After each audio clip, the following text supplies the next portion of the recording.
NEA Big Read is a program of the National Endowment for the Arts in partnership with Arts Midwest. Local sponsorship is provided by the Muskogee County Friends of Libraries.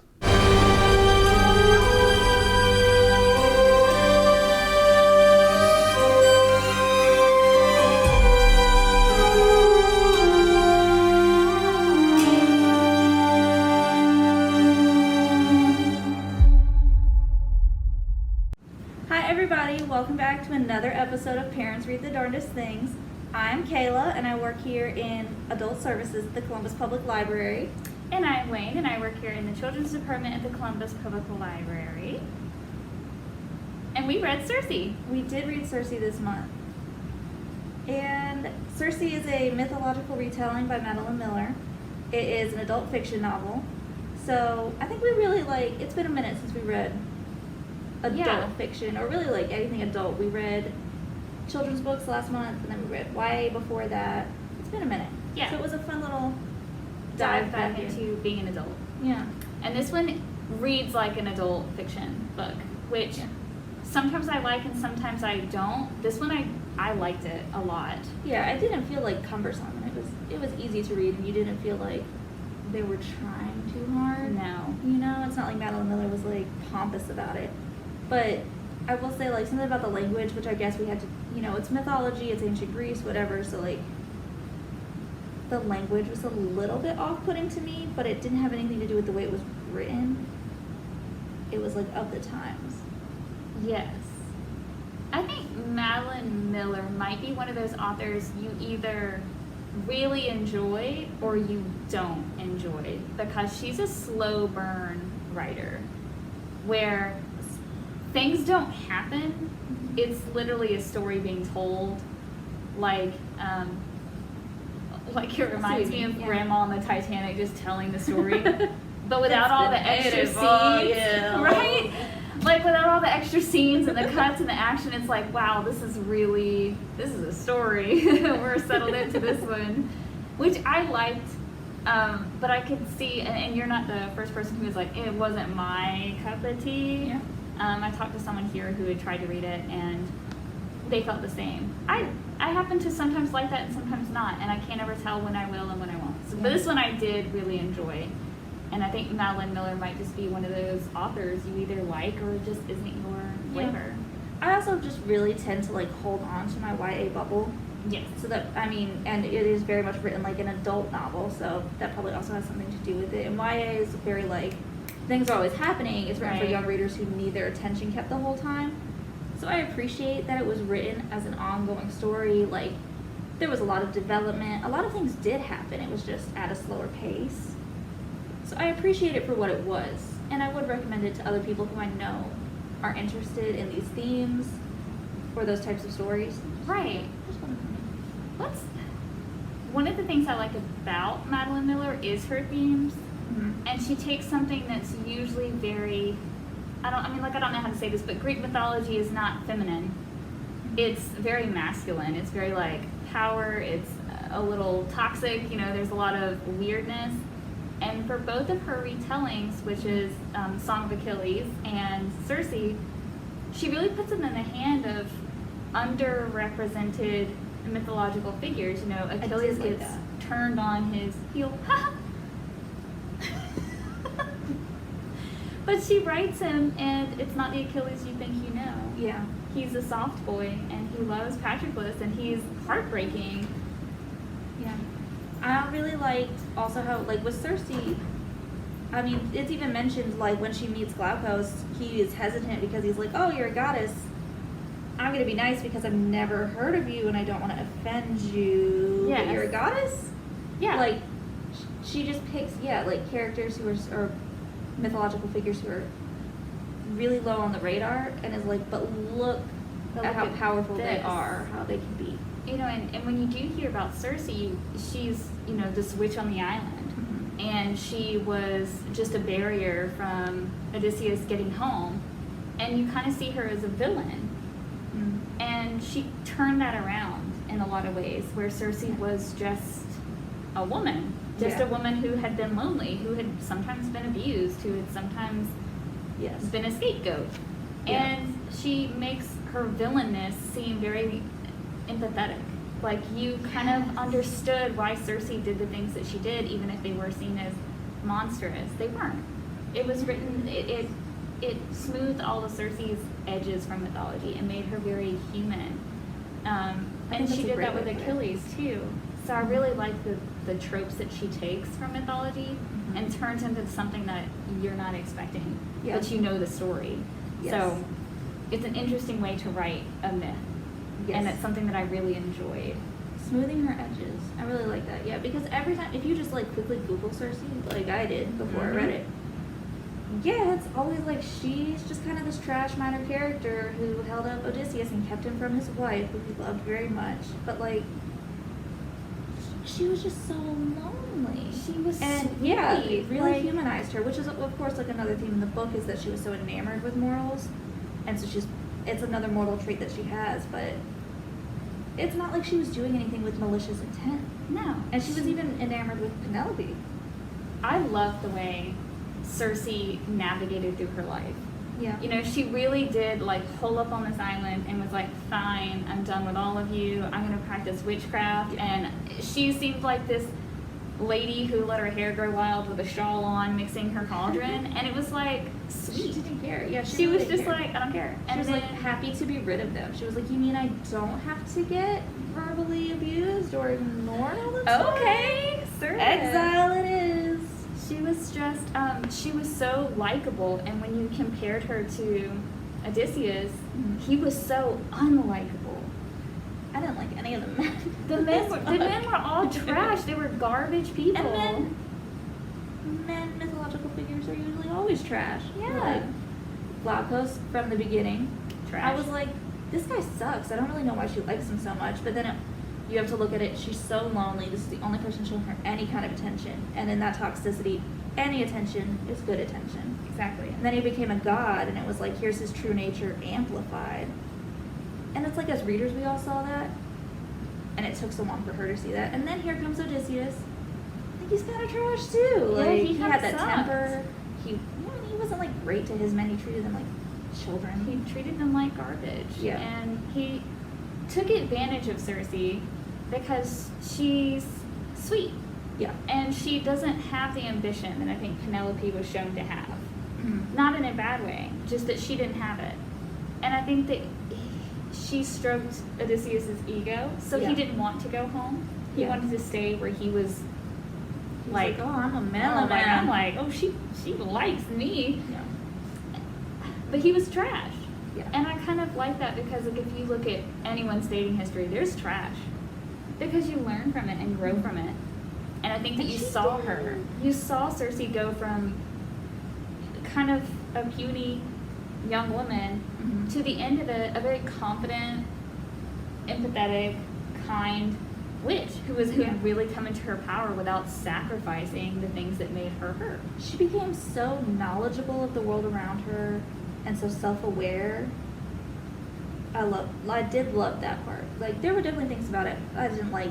You know, we talk about it's not my cup of tea, but really there were so many things I loved about it that I can just pick out and say, this was amazing. And that was one of them. Like, from the beginning, she's like, what are mortals like? Like, I don't understand. I've never even seen them. What do they look like? How are they different from us? To where she completely understands them, and she understands her relatability to them. And, you know, she's like, don't try to take my regret from me. Like, don't try to make me feel better about the bad things I did. I need it to keep, like, my more humanistic qualities. She was very understanding of everything. I loved that about her. I did too. And even at the end, all those qualities were still there.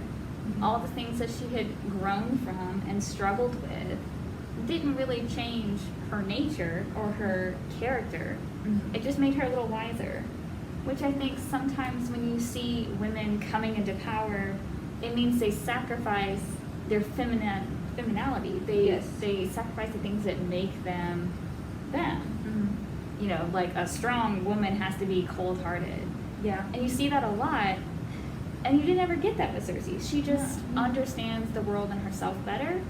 Yeah. And she remained very loving the whole time. Like, The whole as time. much abuse as she took, she was really just, like, ready to keep giving love. I think you saw that with her son, and I loved the way motherhood was portrayed in this. Like, I work with children and families, and I see I think a lot of moms struggle with isolation. And they struggle with feeling like bad moms for having human reactions to a child. Yeah. You get scared, you get tired, you're exhausted. And especially when he was a baby and she was written as like flustered and exhausted and tired, and was just like, I kind of low-key hate this baby. Like, I kind of don't want And she saw herself in it too. Yeah, she was like, I remember when I was little and I was always trying to get into something. Oh, now he's always trying to get into something. Wish he wouldn't. But like, she also understood he's a baby and that's what he's gonna, and she navigated the ways around it, found ways to calm him down. She was still And a she did very well on her likable own. mom. She Yeah. was, you know, a single mom, which I think is another relatable trait. Yeah. And she had moments of frustration, human. And she also found ways to overcome it and still love her son and raise him in a healthy way. And I loved that, because isn't that like one of the biggest struggles you can have as a parent? Is how do you balance your frustrations and your tiredness with still providing a loving home? Yeah. And even when she didn't want to, she did. Yeah. I just really appreciated the way Cersei was written from start to finish. And I think she had like more realistic flaws to her parenting too. Like, they weren't like, oh, she's gonna be like this perfect mother. It was like, I'm gonna tell him things about myself, but like, she sugar-coated things in a way that in retrospect you'd be like, that probably wasn't the best way to prepare him for life, for the world, for like knowing who his dad is, whatever, things like that. But it was born from her want to protect him. And it's just her and him. So you understand it. So I like that she wasn't just like, I automatically know what to do. She did things wrong. She found ways to correct it. Yeah, it was very real and very transparent. And I liked the way that she even struggled with letting him go. Yeah. You know, when he wanted to go find his dad. Yeah. And the way she responded when he made a mistake. And he really screwed up meeting his dad. Spoiler alert. It didn't go very well. It didn't go well at all. And I really liked that she responded well when he was like, well, I brought back my half-brother and this other woman, Penelope, to my island. Cool, Mom. Is it rad, Mom? And she was like, I mean, no, but okay. We'll figure it out. Because she loved her son. Yeah. She loved her son. And no matter how many mistakes she made or he made, or how frustrated they were for each other, you know, she really was a loving mom, and she was a loving character. And I think the slow burn can turn people off. Yeah. But it's an unraveling that I think needed to be a slow burn.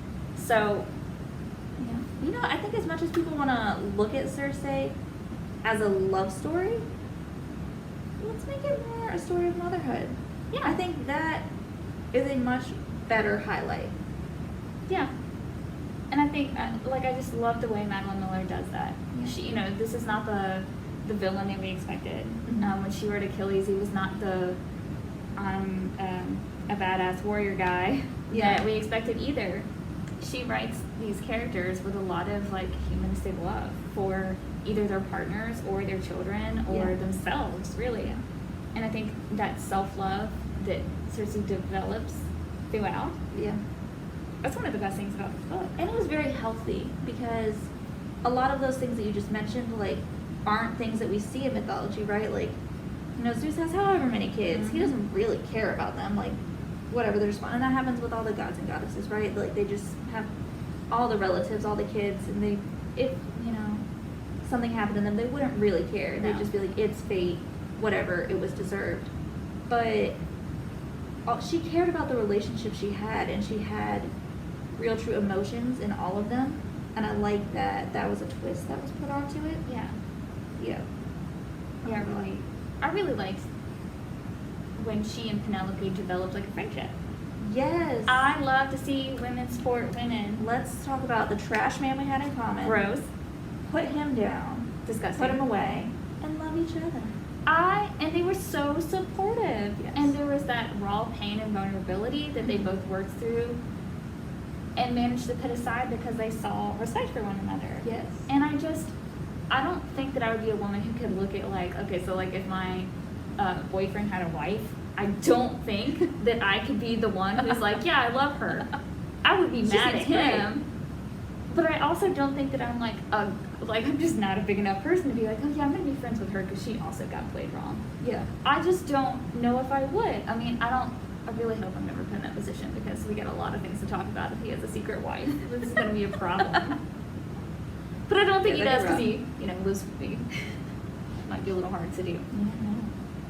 Yeah, I don't Remember when we read that, this is such a sidebar. Remember when we first started recording our videos and we read the one about Israel Keys? Oh my god. Yes. He didn't have a secret wife, but I mean, he was a secret serial killer and he maintained an entire life. And he had his wife at home and he would come home to her and everything. And it would be normal. And he would just go out and kill. The point of parents read the Darndest things is to let all wives know that your man's is either trifling or a serial killer. And those are the lessons that we're here to teach you. That's just facts. That's, so really, sorry. Don't you hate it when men? I hate it when men. It happens. Sidebar. Sorry. I mean, it related, but sidebar. That was a good book. You should go back and listen to the video about That's it. a really good one. If you haven't heard her talk on cults Yeah. and serial killers, we're not all about love. Not in this book club.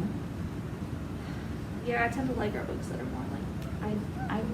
I didn't think I'd like this one, but I knew I'd love Song of Achilles, which if you have not read, That You're one not got a ton ready. of praise too. you're not Yeah, ready to honestly. read it. That one, like I knew how it ended, like because it's Achilles and Patroclus, so like you know how it ends. Yeah. I was not Aw. prepared. I cried. I'm gonna be honest.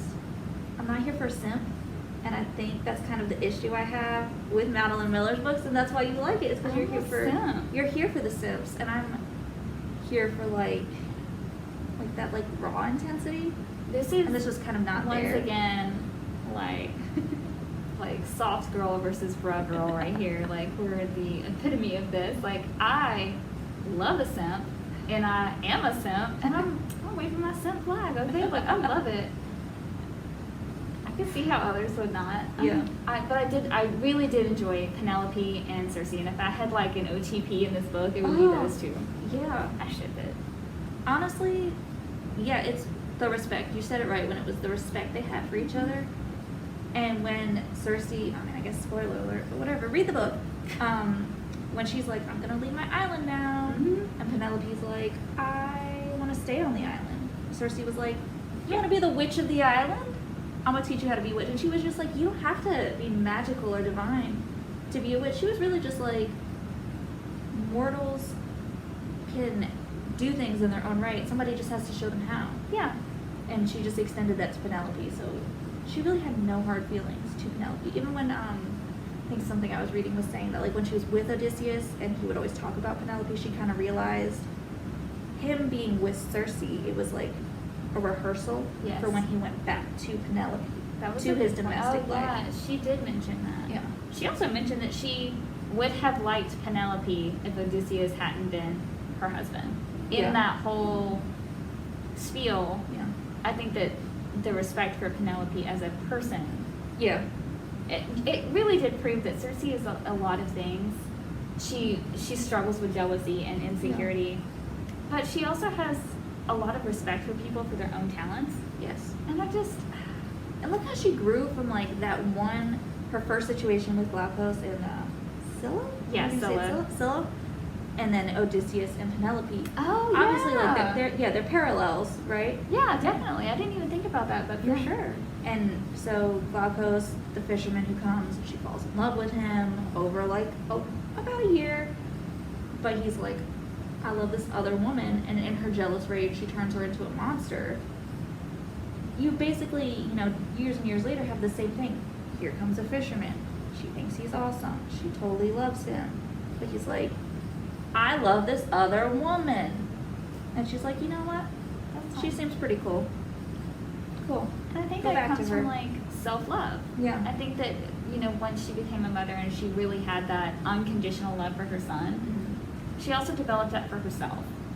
And she kind of knew that she deserved better Yes, and that very Penelope important. deserved better. Mhm. And she had a lot of empathy for Penelope and for herself. Yeah. And there's so many things I liked about the development of the story. Mhm. I could overlook how long it took to get there. And it is like a slow burn. Yeah. I also liked the narrator for the audiobook. So like if you listen to the audiobook, the narrator like made Cersei for me. She was such a Really? gentle speaker. I loved it. I listened, like I said to you before, I listened to it on YouTube by, just a random person who read it. It was very soothing. Yeah. Maybe people just inherently know when they go to be like a voice actor or whatever. Because if I was going to start off reading Cersei, I think I probably would have been a lot harsher, especially in the would've too. beginning, and had a lot more like hard, emphatic things in my voice. But no, like right from the beginning, the reader in both of them was very soft. Very gentle. Yeah. Like, I don't even. Alright, this is a weird story, so like, I'm sorry, I apologize in advance. One time I was at Wendy's, As you and are. as I am, because their fries are dope. Mhm. And the person who was taking my order through the drive-thru had like the most melodic, soft, pleasant voice. She was like, "Hello, welcome to Wendy's. What would you like today?" And it like read that, and I was like, "Oh my God, she sounds like an angel." So when I drove up, I told her that. I was like, "Look, you sound like an angel, and you need to do audiobooks." Mhm. The person who did the audiobook for Cersei, which I wish I remembered her name, I don't. I'm a bad person. She has that same like soothing tone. And I just feel like it was pleasant to read, and it made me like the character. This is a few times when the narrator makes me like the character more. Like, I really think that if I had read the book, I would not have enjoyed it. You think? I think so, because the narrator really made Cersei come alive. Like I could imagine her being this like very soft-spoken friend of mine. You are just very right. she was just like, if I had read it, I wouldn't have imagined Cersei that way. I would have thought her bitter. I think I would have thought her kind of frail, or Yes.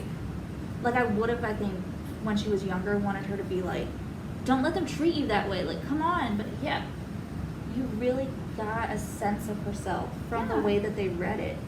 And I just love that. Like, that doesn't happen to me very often when I hear like narrators. I'm like, I mean, yeah, I guess that's a character. I believed it. Like, I believed that was what Cersei would sound like, and that's how she would say things, and it was so gentle and so like soothing. Soothing's a good word. And I just perfect voice actor. I'll try to remember who it was, but I don't know. It was like 10 out of 10. Yeah, and I honestly I'm almost going to say I usually hate audiobooks, and they're so hard for me to focus on. And when they do the voices for different characters, they'll be like, Stephen Fry, I'm looking at you. I didn't feel that way at all about this. No. No, and Also, I think also like the person who read it for mine, she wasn't like a try-hard between like male and female voices. None of that. It was just It all Cersei's flowed. voice the whole way, because it was a story. Yeah. It was like Cersei was telling us the story. Yeah, like a look back on her life. And I really enjoyed that, because it wasn't like, Odysseus said. And I was like, oh, that annoys me so much. I cannot tell you. But I don't have time to read, okay? I'm not a sit-down person. So reading a book for me is hard. I have to listen to it. Otherwise, I'd never read anything. That is why I picked up audiobook, because I was doing a lot of it while I was doing other like work tasks. And so I would just like pop in a headphone and do something else, and I was just like, I see why people gravitate towards this. And if you have the right narrator, yes, I think it definitely made it. Because if I had read it, I would have had very different feelings. I would have Cersei, probably listening to it made it different. probably downed it, because it's not a book that I think that I could read and really get into, like lost in. Yeah, I think the slowness would have made it hard. Yes. Especially something you have to put down and pick back up. Yeah. I encourage people to try the audio. Yeah. I think it was just a better experience overall, and I wonder if the same person reads the audio for Song of Achilles. Good question. I did read the Song of Achilles. That book has some action in it, but mostly it's just Patroclus simping over Achilles, which again, here for. I'm here for, but then, oh my God, let's just talk about that for a minute. Okay, I wasn't ready. I wasn't ready to lose Patroclus, and I for sure wasn't ready to lose Achilles, even though that's literally the story. It was Whenever heartbreaking. retelling, you always kind of hold out the hope that like it's not gonna if happen. somebody dies or somebody turns evil, whatever, you're just like, but maybe not this But time. maybe not this time. No, it's definitely this time. Spoiler. It'll break your heart. You'll cry. You should read it. It won't break my heart. I don't know. Gay romances, they send me over the edge. Always written better. Yeah. Why is that? That's a whole other point we could really get into. Yeah. That is interesting though, because I mean, I don't know Madeline Miller's orientation. I don't either. But then she wrote an entire gay romance, so if that's not on Voices, I wonder really where she pulled that from. To do it in a way that you really appreciate it. Writings, Mhm. sometimes are just way deeper. Like the romance just hits really hard. Maybe it's because in a lot of like heterosexual romances, lust is such a big element Oh that yeah. you focus on like immediately and or constantly. And there's emotional stuff, sure, in some of it, but like not nearly as much if you read an Alphabet Mafia. Alphabet Mafia, Love I think, story. tends to have more poetry to it too. Yeah. Like, There's a lot more like self-examination yeah. and like examination of the partner. Like I just, it builds better. I think so too. So, but you know what? Discussion question. Why do you think, if you do think, personally, I think the Alphabet Mafia books tend to be a little bit better at romance. And if you disagree or agree, I mean, throw it in the Discord. I want to know your opinions on that one, which is completely unrelated to this book, but I'm nosy, so. But it's related to the author. Oh, and we didn't even talk. Madeline Miller is our Big Read author. Yes. So, yay, Big Read author. She's great, and I have loved now both of her big hits. So I'm gonna stop her from going out. She has lived on the bestsellers list. As she should. Yeah. These are really well written books, whether you're your cup of tea or not. They're extremely well written. I don't usually trust actually bestsellers lists to advertise to people or to make recs, because there's a whole lot of stuff that goes into it, but basically they're very constructed.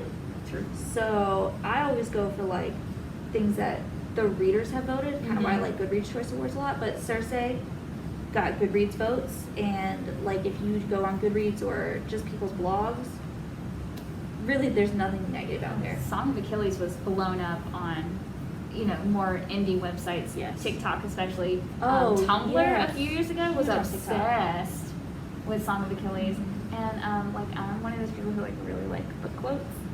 Song of Achilles is just littered with ones that'll nice. just really touch your heart, and I love that. I didn't get that as much from Cersei, but still, overall, 10 out of 10. I really enjoyed this one. I would recommend it for sure. Yeah, tell us what you think, especially about any kind of motherhood trope that I think that was turned on its head in Cersei. Yeah. I would love to know some opinions on that. Almost kind of like found family a little Yeah. bit. Ooh, Found Could go in there, with Penelope and everybody. Ooh, and the ending, if you get to that, let me know what The you think about ending? that, because that was a little okay. That circled us right back to true mythology. Yes, so it did. I had some feels about that, which we can discuss in the Discord. I didn't hate it because it was done pretty well, but at the same time, like if I examined it, I was like, ooh, that's I didn't weird. love it because I did examine it, and I was just like, Oh, okay. Like I got it though, like I understood because they really did understand each other. it made sense. But also it made me, it almost like, I don't know how to say it, like pushed her character development back a little bit, because I thought about the loneliness thing, and I was just Yeah. like, girl, meet new people. Yeah, maybe Meet new people. people. Anyway, I'm not a people person, but it doesn't hurt, meet some new people. I would definitely be lost. Let's just talk about that. I would not meet new people. So, I meet What do you people think? virtually, like here on Book Club. yes. So meet us virtually because maybe we need some new friends. Yeah. Expand our horizons. I don't know. I'm terrible to expand my horizons, but you're not. All right. Did we have any more thoughts on this one? No, I feel like we really hit a lot of the things that I was dwelling on. Yeah. And all the great things about it. I mean, really the only negative thing you could say is that, like, it's kind of slow. But yeah, it's not hard to read. It's not like, a lot of mythology stuff you can say it's like bogged down with information or like all the character names and stuff. No. Easy to keep track of. No info dumping. Yeah, easy to understand. Character Yeah. development, 10 out of 10. World building, really liked it. It wasn't overdone, but it was enough for you to like get what was happening. And Yeah, she the might be my new tropes. favorite heroine. I love her. I think she's a great heroine. She's great. Honestly, just because of the motherhood aspect. Like, I'm here in this book for motherhood. Thank Cersei you. and Penelope as mothers. And then even a little bit, I guess not her as a mother, but is it Medea? Yeah, the one who was with Jason. And like all she wanted, again, a simp, all she wanted was to like be with Jason. Yeah. And then she was just, all she wanted to do was be with him and have his babies. And then he got with somebody else and have babies with them. And she was just like, yeah, I the just mothers really, are the strongest characters in this book. they really were, and not strong like heartless. No. Just strong as in like what you want They're gonna get it a done. woman to be. I mean, she's one of my favorite heroines. I think has quickly become, just because she's so strong, Mhm. but she's still so soft, and she's still so Yeah. kind, and I just Yeah. really love her. Like, if I was gonna want to grow up to be anybody, it would be a witch on an island like Cersei. You didn't have to take away anything from herself for her to grow No, I love into that. a strong person. And I think that's really important I for think readers. I think it's important for anyone to, especially women, to see that they can grow and become self-aware and Mhm. really overcome their own anxieties and fears and insecurities and jealousies Yes. without being hardened at all. Mhm. So 10 out of 10, I really loved her as like a character, and I loved the book. And Madeline Miller, you Yeah. did it again. Congratulations. What will your next one be? Ooh, what will our next one be? Mhm. That's for another discussion. We'll throw that in the Let Discord us know. too. Yeah, let us know what you think your next one would be, or what you Yeah. want it to be. What retellings do you like? I'm really into retellings, and I really love them. that's my big question for you. Is I would love to know. Yeah, there's some retellings. Talk about them. Yeah. Okay. I think it was a great one. Yeah. Again, Cersei by Madeline Miller. That's the big read. That was the big book, and we loved it. So thank you once again for watching and listening and reading with us. This has been Parents Read the Darndest Things. I am Kayla. I'm Wayne. Bye, guys. Bye.